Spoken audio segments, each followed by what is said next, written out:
Hey, good morning. We are live. The StreamYard people told me to watch for stuff to show up when I go live, but I don't see. There we go. We are live in YouTube world. Now I just gotta show my face, maybe. I don't know. Maybe you don't want to see my face. Anyway, hey, good morning. 5 a.m. Mester Scrum Show. Hope you're doing well today. It is 2-for-1 Tuesday where we try to 10x our careers, our lives, our teams, whatever we're doing. And today I wanted to talk about don't give up, don't hide under a pillow. I listened to Ed Mylett podcast, which I do recommend.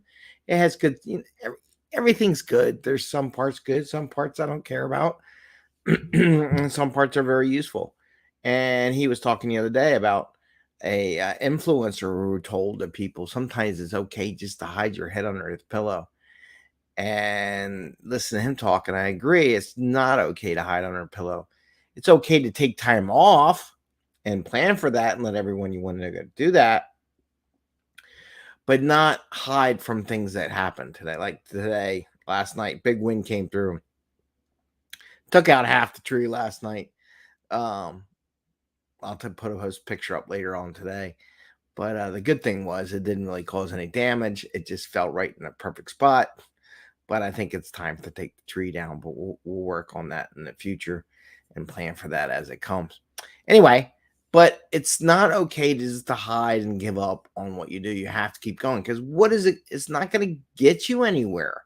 So we're going to talk about that a little bit today and some techniques and some thoughts as it applies to Scrum and Agile on when people ask us to give up and why we shouldn't, right? And what we need to do. So it's 5 a.m. Mester Scrum Show. I am Greg Mester, Scrum Master and Agile Coach. Here we talk about Scrum and Agile in a very practical and tactical way. So you can bring value to your customer and not work crazy hours. Bring that value to your customer and have a little fun along the way. And when you do give up, you're going to have to work harder to get back to where you were, right? So we don't want to do that. So why am I bringing this up? So many times in Scrum, people say, oh, we don't need to do a review. Oh, we shouldn't do refinement. Oh, we don't need to meet as a team. Oh, do we really need to do daily Scrum? Oh, do we need to do a review? Do we need to do a retro? Right? I'm not making that up. It happens all the time. Some places it doesn't. I mean, some places, but there's always places that ask to give that up. And the hardest part is once you do, it's going to take you double the effort to get back into that cadence to go doing it. But ourselves, we should question, why are we there? Why do we need to do it? We really shouldn't do it, but maybe we need to make it better next time and put a little more extra effort into it. Maybe that challenge is a waking call to, oh, well, let's just hide from that. Maybe that's a signal to us as Scrum Masters and Agile Coach. Okay, what are we doing wrong? What am I doing wrong? What do I need to do better to help the team take the benefits of these events that are in Scrum, right? And these opportunities to grow. And we need to challenge that. And when Ed Mylett was doing his podcast, he's talking about an influencer who told his people he was having a rough time. Maybe his business wasn't doing so good. Sometimes it's okay just to hide under a pillow like an ostrich burying their head in the sand. But what does that get you? It doesn't get you anything. And in fact, it can get you negative. Let's say you don't do a retrospective. You don't try to get a little bit better. The only thing you get, what happens is you degrade. Bob Proctor talks about that too, is if you're not moving forward, you're not growing, you're just moving backwards. There is no middle ground. It's either grow or decompose, right? So you're either growing forward or you're not. And those are the kind of things from a 10x perspective you have to keep in mind. It can be tough, but sometimes you just got to go do it.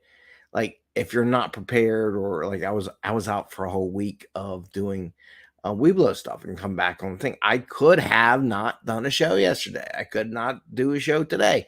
The tree fell down. Oh, I have the tree, the big logs of it. I could do that instead of doing this, but it's fine. Everything's in a good spot.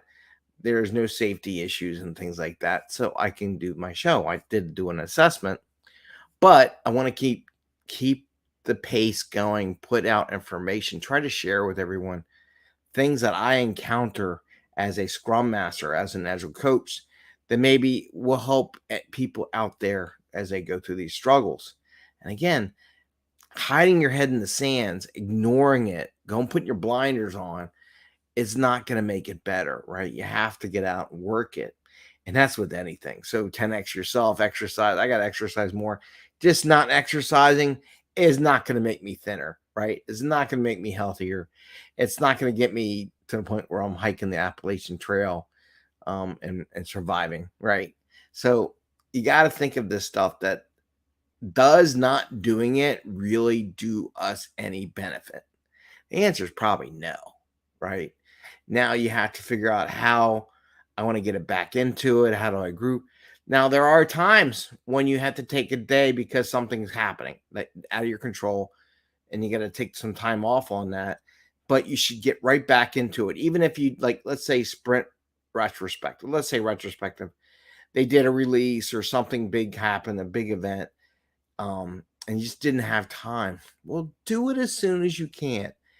Get that little bit of retro. Don't let them get accepting not trying to improve themselves every sprint, right? Don't let that happen, even though it's the next sprint. Oh, we're in the next sprint. We don't.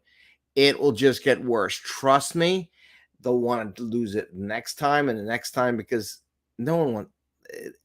They like that sedimentary, but then start decomposing, right? You don't. Well, you want always want growth and growth as a person, growth as a team. So keep it going, even a day later or whenever you have to do it. But try to get them to do it.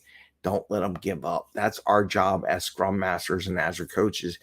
Is one, don't let ourselves give up, but also don't let the team give up. Don't give up on the team. Don't give up on Scrum. It has a lot of good uses, but we have to encourage them and come up with creative ways and look for those warning signs when they do ask that why. Start asking why. What can I do? What are we missing? I know we got a time. Maybe we'll take a day out.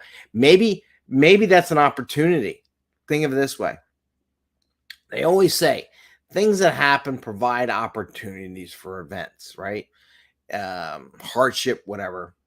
What am I supposed to learn from this? So maybe if your team says, let's take a break from a retro or let's take a break from a review, us as Scrum Masters and Agile coaches should take, okay, maybe we'll do it tomorrow. Take that whole day, revamp how we want to do our retro, revamp how we want to do the reviews, revamp how we want to do sprint planning, revamp how we want to do daily Scrum. So when you get that extra day, spend that time finding better ways of doing it. Take advantage of the opportunity that's an eye opener that says, ooh, maybe I need to change something, do it a little bit differently, right? So take advantage of that. Come up with something you can do, anything, but don't let it go. Get back into it. Take the time, rethink about it, redo it, give it out, take that opportunity to make it a better product, better process for your team. Because that's what we're responsible for. We're responsible for the Scrum process, the flow of work. So that I wanted to share with you today. Don't give up. Get back into it as soon as possible. If you do need to take a break, you take a break, but let people know you're taking a break. Make it a formal break. Just don't let the outside forces cause you to take a break. Give it, say, okay, no, it's got to be sprint review and sprint retro have to be on the last day of the sprint. Maybe they're not ready for it. Maybe ask them why and say, okay, you know what? Maybe it's not going to happen today. When can we do it? I would like to have it within a day or two or something after the sprint starts. I will work on my part to make it a better event. What do we want to do? But don't let it go. Don't let it go for yourself because it's going to take more work to get it restarted again, right? And we're trying not to work harder. We're trying to work smarter. So based on that audio, the podcast from Ed Mylett the other day, don't stick your head under a pillow, right? It's not going to help you. It's not going to make things better. Just get out there, chip away at it, keep going. I have total faith in everyone here and all the Scrum Masters and Agile coaches that you can figure a way in the teams themselves. And maybe I'll talk about that tomorrow. Some thought process behind the team aspect of it. So I'll share that, something I used yesterday. It's not always the Scrum Master. It's not always the Agile coach that has to come up with all the answers. You can team up with people in your team, and we'll talk about that tomorrow. With that, I want to wish you the best. Keep going, keep cranking it out there, keep trying. Reach out for me if you want any coaching. I'm trying and getting that stuff out there, and I'll be happy to the coach and offer services. So with that, I say take care, happy scrumming, and we see you tomorrow.